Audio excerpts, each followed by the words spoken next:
પોલીસના મિત્રોને અને આપની એક્ઝિક્યુટિવ મેજિસ્ટ્રેટ તમારી ઉપસ્થિતિમાં જે પણ આપણા ખેડૂત ભાઈઓને નક્કી કરેલી સીમારેખાની બહાર કંપનીનો માણસ અધિકારી પગ મૂકે એટલે ઇલીગલ ટ્રેસપાસની તમે એફઆઈઆર લઈ લો અમારી. કાયદેસરની વાત કરું, 67 મીટર સુધી થાંભલા નાખવાની જે જગ્યાની મર્યાદા નક્કી કરેલી છે એમાં પાલભાઈ અધિકારીને જતા રોકે અને અધિકારી કે કંપની પોલીસને જાણ કરે તો પોલીસ એમને ડિટેન કરી શકે.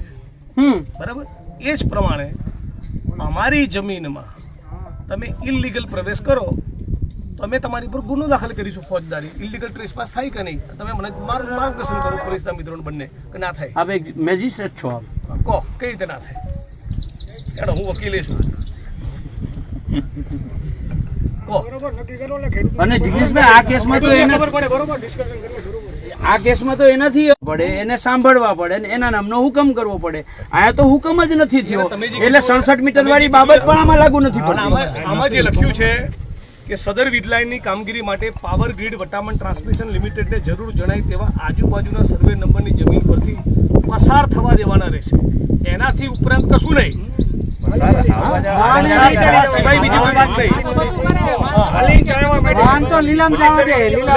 એટલે અમારા ખેતરો કંપનીના બાપની જાગીર નથી એમ. બરોબર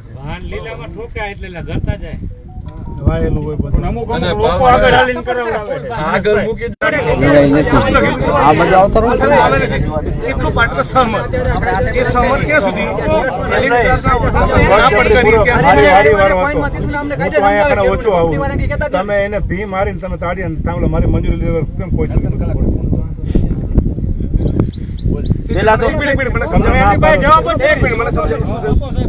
મને એમને જાણ નથી કરી, મને નોટિસ નથી આપી. બરોબર, અને મારે ભાગીદાર મેં ઉધરવાળી આપેલી એટલે એનું પોતાનું ખેતર છે, મારું ખેતર છે, મારે મેં ભાગીદારમાં આપેલું છે. બરોબર, તો એને બળજબરી પૂર્વક મારી વાડીમાં તાણિયા કોર્સ ખોડી મેં નથી એમને મંજૂરી આપી કે નહીં કઈ.